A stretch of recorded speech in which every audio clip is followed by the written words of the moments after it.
Jika menghadap, beliau sallallahu alaihi wasallam menghadap dengan sekujur tubuhnya, dan jika membelakangi, beliau membelakangi dengan sekujur tubuhnya. Ya, ini maknanya kalau ketemu orang, bukan cuma menoleh. Sebagai bentuk penghormatan, Nabi SAW kalau dipanggil, ya Rasulullah, beliau balik seluruh tubuhnya menghadap ke orang itu. Sebagai bentuk penghormatan. Ya, kalau tubuh saja harus menghadap, apalagi wajah. Ada orang kadang-kadang, walaupun anak kita ya, mungkin karena sebagai ibu, sebagai ayah, anak lagi ngomong, ibu, ayah, dia kenapa nak? Ambil lihat tembok. Kenapa nggak lihat ke dia? Lihat ke wajahnya. Kontak antara wajah dengan wajah pengaruhnya besar, ya. Tapi tentu di sini pada hal-hal yang dibolehkan ya. Jangan tarik ini, oh ini kan akhwat bertanya, saya lihat aja terus. Ya. Kan harus menghadap. Nggak boleh kalau yang haram. Tetapi yang dimaksud ini adalah yang dibolehkan, ada batasan syar'i. Ya. Karena tadi saya bilang antara orang tua sama anak, saudara sama saudaranya, sesama jenisnya laki-laki sama laki, perempuan sama perempuan, maka itu bentuk penghormatan. Kontak mata, kita interaksi wajah dan tubuh kita menghadap ke dia, dia merasa oh iya, apa yang dia sampaikan ini diperhatikan ya. Seperti itulah. Termasuk dalam masalah ini teman-teman, kadang-kadang ada orang mungkin memang karena dia belum faham, atau memang bagi dia itu masalah besar tapi bagi kita masalah kecil. Dengarkan keluh kesahnya saudara kita muslim. Jadi kadang-kadang dia datang, saya mau nyampaikan begini. Sering kali di habis pengajian dia datang kepada saya, Ustaz, ada terjadi seperti ini. Lalu dia seperti masalah besar. Tapi begitu dia sampaikan, menurut saya sangat kecil masalah itu. Tapi saya tidak boleh menganggap remeh apa yang sedang dia bahasakan. Mungkin bagi dia itu sangat besar. Sehingga saya memberikan solusi dan dia mendapatkan inspirasi jawaban itu. Ya.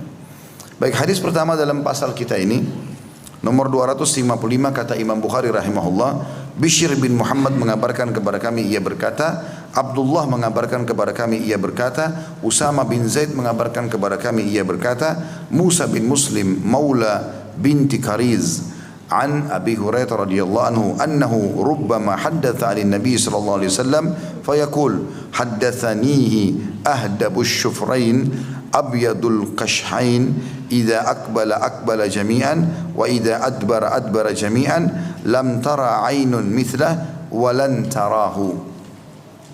Dari Abu Hurairah radhiyallahu anhu bahwa terkadang jika ia meriwayatkan dari Nabi SAW, ia berkata, aku diberitahukan oleh orang yang buluh di dua matanya panjang, kedua pinggulnya putih. Jika menghadap, beliau menghadap sekujurnya. Jika berpaling, beliau berpaling dengan sekujur tubuhnya. Mata belum pernah melihat semacam itu dan tidak akan pernah. Di sini teman-teman sekalian, ada kandungan hadis dulu. Hadis di atas menunjukkan sebagian sifat dan watak Nabi SAW, yaitu jika menghadap sesuatu, maka beliau akan menghadapkan seluruh badannya ke benda tersebut, tidak sebagian badan saja. Hal itu beliau lakukan agar badan dan hati senantiasa selaras, sebab dengan memalingkan sebagian badan ke benda yang dilihat menunjukkan watak yang kepura-puraan dan pandir. Hadis ini kita bedah dulu teman-teman sekalian. Yang pertama kita bisa ambil dari hadis ini adalah adab seorang sahabat Abu Hurairah radhiyallahu anhu, dan beliau bernama Abdurrahman ibn Sakhar, ya. Mendapatkan julukan Abu Hurairah karena beliau pernah memelihara kucing. Hurairah atau Hurra itu adalah kucing. Abu Hurairah ini radhiyallahu anhu karena cintanya kepada Nabi SAW, maka kadang-kadang kalau beliau menyampaikan riwayat dari Nabi, beliau sambil menukil cirinya Nabi. Ya, jadi beliau di antara hadis ini disebutkan, aku telah diberitahukan oleh, jadi dia tidak mengatakan Rasulullah SAW, dia mengatakan, menyebutkan ciri yang dia ingin orang lain dengar. Karena memang kebetulan Abu Hurairah waktu itu menyampaikan hadis ini atau riwayat ini bukan kepada para sahabat, tetapi kepada tabi'in, orang-orang yang belum pernah lihat Nabi. Maka beliau mengatakan, aku diberitahukan oleh orang, maksudnya Nabi SAW, yang bulu di dua matanya panjang. Jadi salah satu ciri Nabi SAW adalah bulu mata beliau sangat lebat alaihissalatu wassalam. Dalam riwayat yang lain disebutkan beliau memiliki rambut yang hitam dan tidak geriting, tidak lurus sekali, berombak. Kadang-kadang beliau biarkan sampai kuping atau dibiarkan sampai ke pundaknya. Lalu beliau memiliki badan yang sangat tinggi dan kekar, ya. Kedua pundaknya lebar, dadanya bidang, gitu kan. Dan Nabi SAW memiliki kulit yang sangat putih, karena putihnya pipinya beliau kemerah-merahan, alaihissalam. Alisnya seperti busur panah yang besar dan lebat, dan bola matanya juga bulat dan dipenuhi dengan bulu mata yang tebal. Beliau memiliki hidung yang mancung, bibir, pipi dan juga dahi yang seimbang dengan wajah yang tidak bulat juga tidak oval. Jadi Nabi SAW sangat sempurna. Karena setiap orang lihat pasti tertarik. Dan memang disebutkan oleh para ulama bahwasanya Allah Subhanahu wa taala memilih para nabinya itu adalah orang-orang pilihan.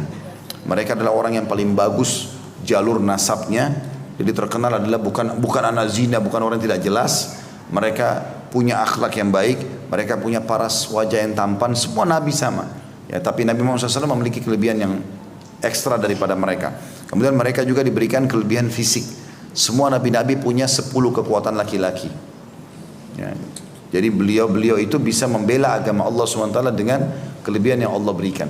Sampai kata Ali radhiyallahu anhu di perang Uhud, pernah waktu kami lagi terdesak, bahkan beliau mengatakan di setiap peperangan kalau kami terdesak, kami berlindung di belakang Nabi SAW. Maka ada musuh orang Quraisy itu yang mengatakan kita serang saja Muhammad, depan mata sudah akan habis, mau dihabisi, mau dibantai, sahabat pada terluka semuanya. Maka Nabi SAW berkata kepada Ali, berikan aku lembingmu hai Ali, tombak kecil. Maka kata Ali bin Abi Thalib, Nabi SAW pun mundur ke belakang lalu melempar ke arah pasukan Quraisy, yang saking kuatnya lemparan itu membuat kami semua terpental. Jadi saking kuatnya Ali SAW dari sisi fisiknya.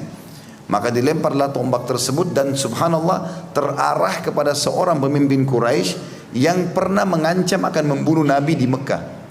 Dia mengatakan, hai Muhammad, kau lihat kudaku ini, aku akan bunuh kau dengan kudaku ini. Maka kata Nabi SAW, aku insya Allah yang membunuhmu.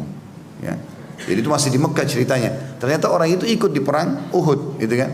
Dan orang ini dari kepala sampai kaki semuanya besi, tertutup semua, cuma matanya yang kelihatan, supaya dia terlindung dari serangan panah, pedang, segala macam. Yang ada celah itu cuma di lehernya, itu bertemu antara tutup kepala dengan baju besi dari bawah. Itu ada celahnya sedikit di situ. Subhanallah, tombak Nabi yang Nabi lempar kena itu, sobek sedikit, gitu kan? Jatuh dari kudanya dia. Lalu dia teriak-teriak, Muhammad telah membunuhku, gitu. Maka teman-temannya datang lihat, luka kecil. Oh ini kenapa? Dia bilang kalau Muhammad ludahi saya sekarang saya mati. Ya, karena takutnya dia dengan Nabi, gitu. Tapi ternyata betul setelah dia pulang ke Mekah, dia sakit karena luka itu, lalu meninggal karena itu. Lalu kata Nabi SAW, sungguh Allah sangat murka dengan orang yang dibunuh oleh nabinya. Jadi nabi-nabi itu jarang bunuh, bahkan bisa dikatakan tidak bunuh orang. Tapi kalau sampai beliau ini penyebab matinya seseorang, berarti orang itu sangat dimurkai sama Allah. Jadi kan, seperti itulah. Jadi Nabi SAW memang punya kelebihan fisik dan perlu kita gambarkan tadi seperti itu. Karena ada hadis Nabi SAW, siapa yang melihat aku dalam tidurnya, mimpinya, berarti dia telah melihat aku. Karena syaitan tidak akan menjelma menjadi aku. Kan? Tapi kalau misalnya bapak ibu mimpi, ada orang dalam mimpi mengaku saya Rasulullah, tapi kulitnya hitam. Berarti bukan, kan Nabi putih kan? Atau datang rambutnya keriting, berarti bukan. Atau rambutnya lurus sekali, bukan. Atau orangnya pendek, bukan. Gitu kan? Atau orangnya kurus. Juga disebutkan dalam riwayat beliau memiliki bulu yang sangat lebat, jenggotnya sangat kathif, lebat, gitu kan? Di dada beliau, di tangan beliau semua dipenuhi dengan bulu-bulu yang lebat, alaihissalam. Jadi memang ada ciri tertentu. Nah, jadi kalau ada orang mengaku mimpi Rasulullah SAW, harus dipenuhi cirinya, benar gak? Gitu kan? Kalau ciri itu benar, maka itu adalah Nabi SAW, karena tidak akan pernah diganti oleh syaitan. Kemudian dikatakan